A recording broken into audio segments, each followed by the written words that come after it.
Bonjour à tous et bienvenue dans cette troisième vidéo à propos des tableaux dans Notion. Dans les vidéos précédentes, nous avions vu comment créer des tableaux, nous avions vu également ce qu'étaient les vues et comment les créer avec quelques options. Aujourd'hui, nous allons continuer à l'intérieur des vues pour voir notamment comment créer des timelines, comment créer des galeries d'images, comment créer des listes, bref, toutes les vues qui restent à voir à l'intérieur de Notion. Ces vues sont extrêmement pratiques parce qu'elles vous permettent de transformer vos données pour les afficher de manière différente, ce qui vous permet d'augmenter l'efficacité à l'intérieur de vos notes. Si cette vidéo vous plaît, je vous invite à cliquer sur le pouce juste en dessous et à vous abonner à la chaîne sans oublier de cliquer sur la petite cloche, comme ça vous serez averti lorsque je publierai les prochaines vidéos. Allez, on passe tout de suite à la pratique.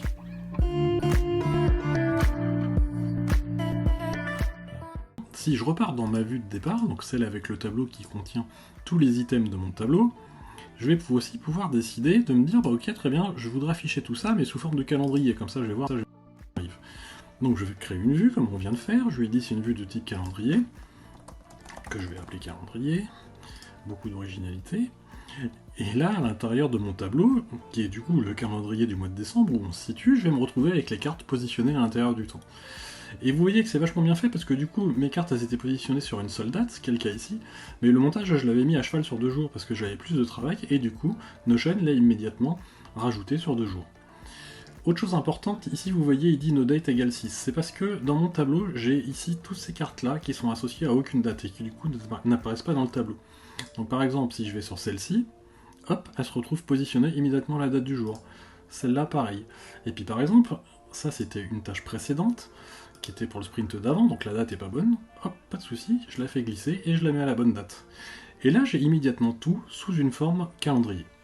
De la même manière que ce qu'on a vu juste avant, il est possible à l'intérieur de Notion, en cliquant ici, de lui dire sur quelle date il doit se baser pour créer son calendrier. Là pour le coup il n'a pas eu le choix parce que j'ai eu qu'une seule date sur mes items, mais il serait possible que j'ai plusieurs dates d'indiquer, comme par exemple une date de livraison, une date de développement, enfin tout est imaginable. Et donc à ce moment-là, ici vous cliquez là, bon là bien sûr j'en ai qu'un seul, mais dans ce cas-là vous en auriez plusieurs, et vous choisiriez la date qu'il utilise pour mettre à l'intérieur de votre calendrier. Autre possibilité dans Notion, toute récente, celle-là vient d'apparaître il y a quelques jours, d'ailleurs c'est indiqué comme tel à l'intérieur de Notion, vous allez pouvoir créer des timelines. Et alors ça c'est quoi? Et bien c'est en fait tout bêtement un planning. Et donc un planning qui est basé sur le contenu de mon tableau. Vous voyez ici, je retrouve tout ce que j'avais créé dans mon tableau, mais positionné à l'intérieur d'un planning, qui là est sous la forme mensuelle, hein, donc j'y vois mon mois avec tous les jours et les week-ends indiqués, mais je pourrais très bien choisir d'autres vues. Parce que je peux l'afficher par année, donc par exemple, bon, là, évidemment ça serait un peu condensé, hein, étant donné que j'ai quand même pas grand chose dans mes listes, mais je peux aussi le faire par jour. Et donc là, auquel cas, j'ai toutes les heures qui apparaissent. Mais revenons sur ma vue mensuelle. Je vais la trier par date de façon à avoir un beau planning avec les tâches les plus anciennes en haut à gauche et les plus récentes en bas à droite. Voilà, ça c'est fait, mais je peux aussi décider, à l'intérieur de Properties ici, alors soit de masquer complètement la partie table, vous voyez, qui était sur la gauche, mais je peux aussi décider si la table elle est affichée des colonnes qui vont apparaître à l'intérieur. Donc par exemple, je vais rajouter les estimations, parce que ça c'est une information qui est utile. Et puis dans la partie timeline, donc la partie droite, là je vais y rajouter le type de tâche. On va regarder tout de suite à quoi ça ressemble. Et bien vous voyez, j'ai une colonne qui a été rajoutée à l'intérieur de mon tableau, comme je l'ai demandé, et puis là, j'ai le tag que j'ai demandé à Notion qui apparaît sur la partie droite de mes tâches. Et ainsi, je peux créer des plannings qui correspondent à toutes mes tâches. Et ça, c'est très pratique. Moi, ce que je fais dans la vraie vie, c'est qu'en plus du backlog et du sprint, qui sont des vraies choses que je modélise aussi la notion de projet. Et c'est ces projets que je fais apparaître sous forme de timeline. La vue liste, elle va servir essentiellement à condenser l'information qui est affichée à l'écran. Donc pour ça, on va essayer de se mettre dans une situation un peu normale. Donc par exemple, mon backlog et mes sprints, je vais les regrouper au sein d'une page qu'on va appeler projet, que je vais mettre en full largeur, et donc je vais réduire le texte. Ok, ma page elle est créée, maintenant je mets mon backlog à l'intérieur, et je mets la liste de tous mes sprints à l'intérieur aussi.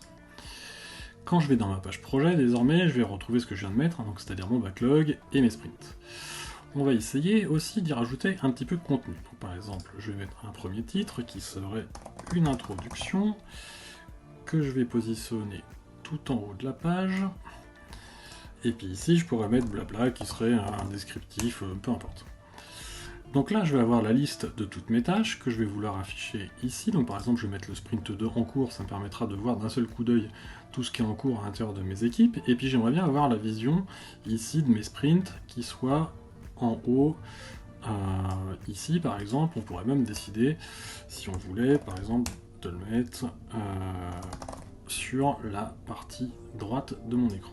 Donc dans ce cas-là, je fais comme ça, je rajoute un titre et je mets mon tableau en dessous. Mais alors là, vous voyez, d'un seul coup, c'est pas aussi joli.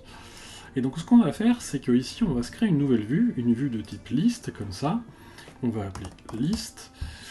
Et ce faisant, j'ai une vue condensée de tous mes sprints. Donc là, il y a un truc qui n'existe pas, ça n'a pas d'importance. On peut le supprimer. Mais l'intérêt, c'est que j'ai une vue condensée, du coup, de tous mes sprints en cours. Et on pourrait très bien décider de changer l'affichage. C'est-à-dire qu'ici, dans les propriétés, par exemple, je pourrais vouloir afficher la liste des estimations de mes sprints, qui est quand même une information importante. Comme ça, je vois tout de suite mes dates et je vois toutes mes estimations. Ça me permet de voir un tableau de façon condensée. Et toujours de la même manière, c'est enregistré. Donc ici, je peux avoir mes listes sous ces là, mais je peux revenir sous une forme tableau normale dans laquelle je peux scroller.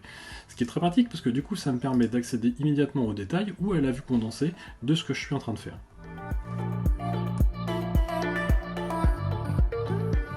Dernière vue, la vue galerie. La vue galerie, ça permet d'afficher le contenu de vos tableaux de manière assez visuelle avec des grosses images. C'est par exemple ce que j'utilise pour afficher mon blog sur mon site web. Je vais vous montrer ça immédiatement. Vous voyez ici, j'ai un tableau qui est un tableau de type blog avec tous mes posts à l'intérieur.